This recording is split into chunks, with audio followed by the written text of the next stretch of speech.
your managers at work. Just a show of hands. Frustrated? Yeah.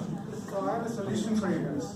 So I'm Madhukar Govindraju, founder and CEO of Numbly. Numbly is about numbers. And we're trying to redefine the future of work with bringing AI into work. So let's look at how we solve the problem.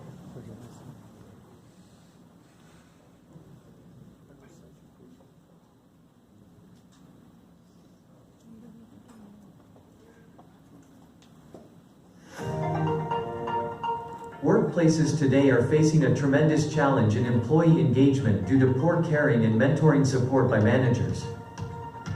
Poor employee engagement, low trust, and lack of support for career growth are the main reasons for low productivity and high attrition rates. Millennials, women employees, and Gen Z professionals are the most impacted. Can artificial intelligence help you to grow in your career? Absolutely yes. Numbly, an AI platform company, introduces its first secure, cloud-based, next-gen enterprise mentoring platform, Feedback Pro. It helps you build long-term trusted relationships with mentors in order to nurture your core competencies with timely feedback.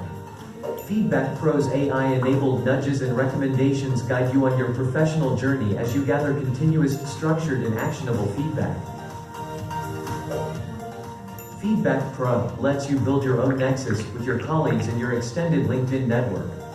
You can engage your mentors from a comprehensive database of questions or create one yourself. With Feedback Pro, you stay in control of your conversation with your mentor. Feedback Pro's end-user-driven sharing and privacy controls ensure all interactions with mentors are private and secure. Feedback Pro also allows you to share your progress with your contacts when required. Feedback Pro drives long-term behavioral change with the power of people networks, machine learning, and genuine care. Sign up today and let Feedback Pro help you find the algorithm for your success. Okay, Numbly's mission is to build the next generation of leaders. That's what we're after. But what's the real problem at workplaces today? Every company uses the same process, which is you build your leadership development programs, high potential talent programs, and promotion based on one person evaluating you. That's your manager. But the next statistics is even more interesting. Less than 10% of managers are really capable of leading teams. I have led teams worldwide, over 500 in my organization over previous years. All of my team members had the same issues. Managers are not able to lead teams. So how can you solve this problem? And obviously when managers are not able to lead teams, it leads to attrition. And women and next gen professional millennials have always said they get very little coaching and support from their managers. How do we solve this problem? We developed the next generation leadership development and mentoring platform. It has AI embedded in it with nudges and coaching recommendations, and you can actually build your own journey maps based on where you want to go in your career. And the key thing here is it's built with strong privacy in mind. What are the business milestones? We started the work last year. We actually gathered ground truth data set. We applied for a patent that's still pending. We launched the product in May. We are in revenues today, and we're growing revenues for the next 3 years, and we want to be profitable in 22. Who is your competition? You have all the usual names that surround mentor matching, survey tools, and employee engagement tools. What's the difference? The application actually has a ground truth data model built around these dimensions, and we actually know what skills really matter and what things are okay to have. Today, the customer use cases that we have validated with the customers, pilots, as well as the existing customers, fall into these three categories. And we continue to validate this as we grow our customer base. This market is actually fairly big. Today, it's about $11.4 billion, growing at a fast CAGR. Now, it's also very fragmented. What we're doing today is to position ourselves as being the next-gen player with AI-led disruption to change this marketplace. Obviously, my time is up, but I just want to complete with one thing, which is we have a really good team. Our revenue model is $10 per user per month. We're targeting large enterprises. We have over 5,000 users today, growing, and that's the revenue plan. I have piloted with some of the big brands, including Google, and the financial ask is $650K. We're doing an angel round to grow the team. Thank you. Google.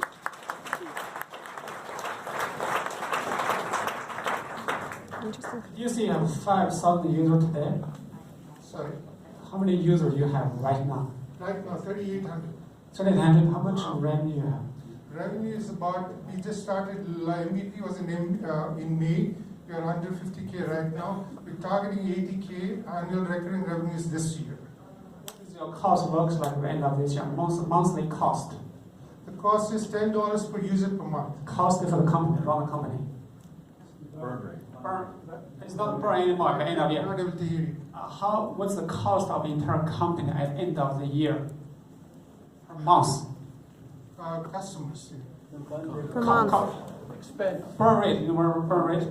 End of the At the end of this year, what's your cost per month? What cost per month? The burn rate is about 42K today.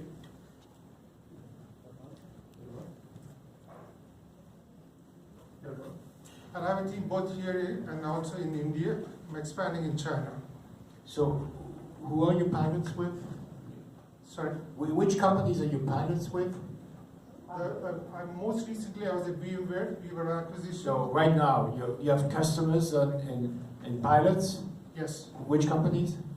We have software companies, cybersecurity companies, 3 services firms in India piloting our software right now, fairly large companies. The pilots are actually in operational teams, heads of engineering, heads of sales, and heads of customer support. The goal is to actually target the operational budget, whether it's training and development budget within the operational group, and then expand to the companies worldwide. You show a competitor as Mentor Cloud. You know how many years Mentor Cloud has been struggling? Yes, I do know. In fact, one of my early investors is also an investor in Mentor Cloud. The difference between Mentor Cloud and what we're doing is actually about the content. We actually have a database of structured questions. Mentees can interact with mentors with purpose, action-oriented questions, and then after structuring that, our machine learning models will actually guide you through the journey. That's the key thing. Hard skills are okay to keep your job. It's actually not a sufficient condition to grow. What we found based on the ground truth data was the behavioral skills and leadership skills are the most critical. I would encourage you to bring about that competitive differentiation. Yeah. Yeah, it's difficult to like you say you have better content, and then you say you have AI. We don't see how AI enhances. Yeah, the AI. You don't have it. You have any class. Yeah, the first level of AI today is that based on the ground truth data, we prove the data set to the skills that really matter. That's the first level.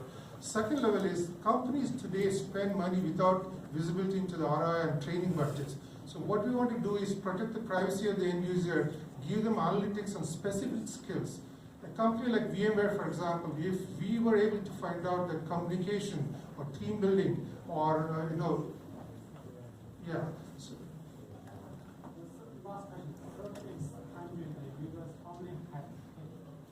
how many at? Yes, today paid users are about 450. Yeah, and growing. Yes, and they're growing. Thank you. All right, thank you, Nunley. Next, we will welcome Ravatasolutions. Big round of applause, please.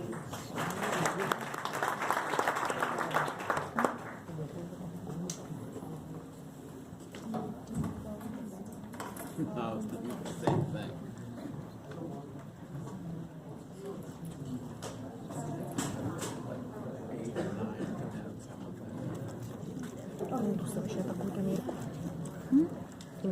Hey everyone, we're down to the last company, and I'm honored to be here to present. My name is Gurkhan Sufi, CEO of ravatasolutions, where we have developed an embryo health diagnostic to improve embryo selection for patients going through in vitro fertilization.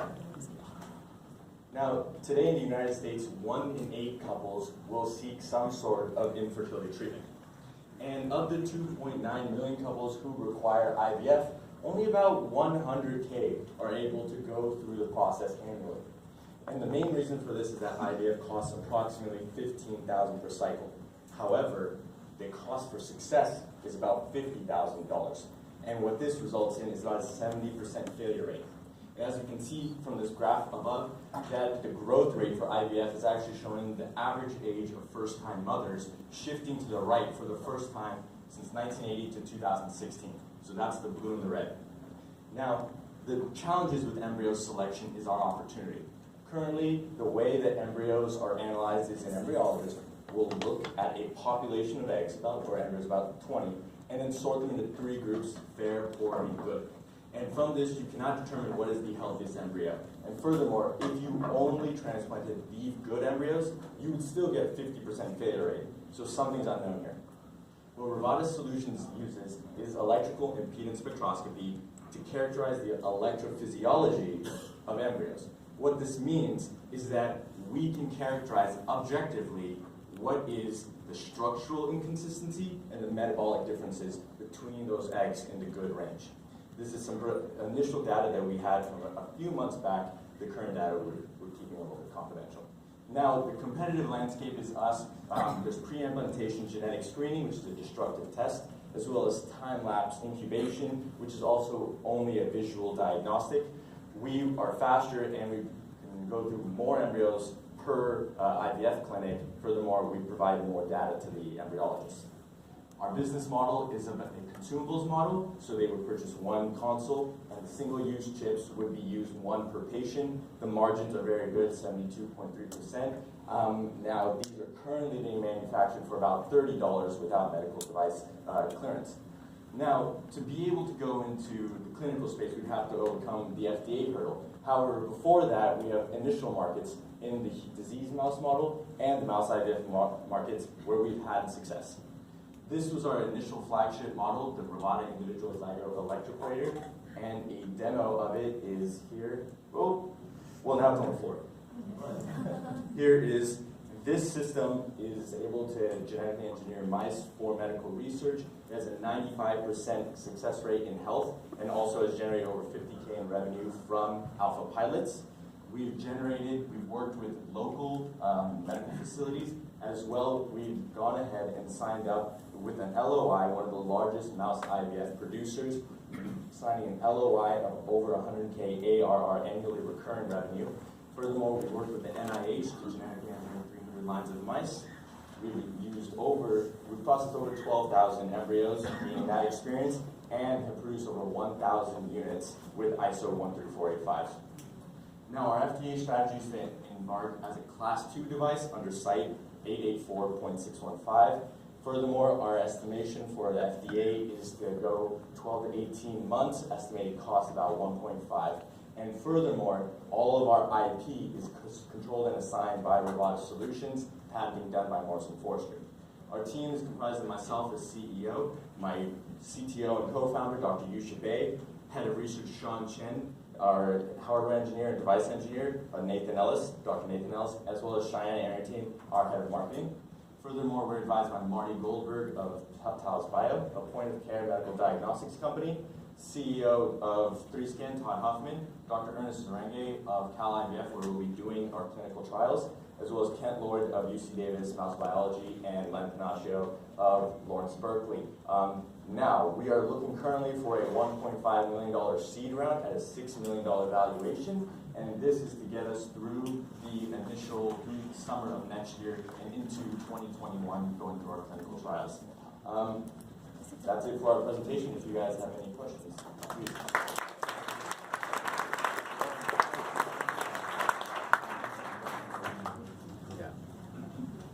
One of the take-home for me was, when you showed your 3 competitors, you said that you take 15 minutes, whereas the other takes days. So does it matter really if it takes days or if it takes minutes? So the reason why it matters is because for the clinic's perspective, that's their throughput. So most IVF clinics are privately owned, so the doctors are businessmen. And what they're looking at is how much can they turn over. So our time-lapse incubator competitor, only 72 embryos a week. That's the max that it can go through. So that's the equivalent of 6 patients. Some of these larger clinics go through 1,000 a year. They can run in parallel, right? So then you would have to buy another system. So that's one system can perform 72, one patient's is 12. And that's the bottleneck for them. Now, pre-implantation genetic screening, they'll literally have an embryo, and they'll take some of the cells out, and that's destructive to the embryo itself. So there hasn't been a correlation to success with that. So is this chip implanted somewhere? No, this chip is just laying outside. You actually put the embryologist with the embryos. It's like an assay. Exactly, it's an assay.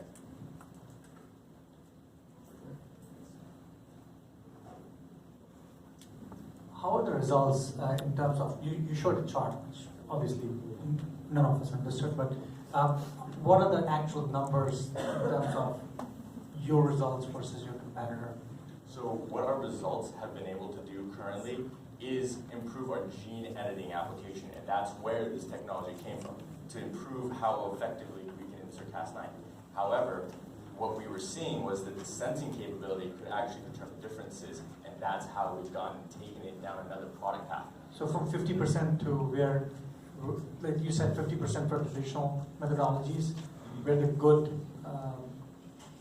So we haven't gone through a clinical trial with human embryos yet, so Okay. we don't have that metric to be able to say, but what we project is that if we are able to identify one embryo that is healthy, then we are able to decrease the cost by 60%, and furthermore, the value add to the clinics themselves is that they can actually suggest patients not go through an IVF, because what they're compared across with other IVF clinics is their annual success rate. And so that's where we can help the clinics themselves. So for what we have in humans, we don't have anything. With embryos, we're able to determine the difference and the viability of 95%. How many full-time staff you have? What's the burn rate? So we have 3 full-time staff currently, and 2 of them are part-time. Our burn rate at this point in time is about $14K just with salaries, and then our additional manufacturing and whatnot comes out to a variable 5 to 7K. What is the next big milestone? So our next big milestone is actually to create a knock-in mouse. So the knock-in mouse will be able to commercialize the chips for, right now these are produced at 30 in the mouse model market, and they're sold for 150. If we're able to perform a knock-in, these can be sold for 1,500 a piece. And that's our next big milestone, which we're completing with a partner out in Berkeley. How much money are you raising so far? So we've raised 430K so far, and that's with that's private equity. So in terms of grants, we have 350K in research and manufacturing support, but not direct federal grants. That's been through our partners. Thank you. Thank you very much.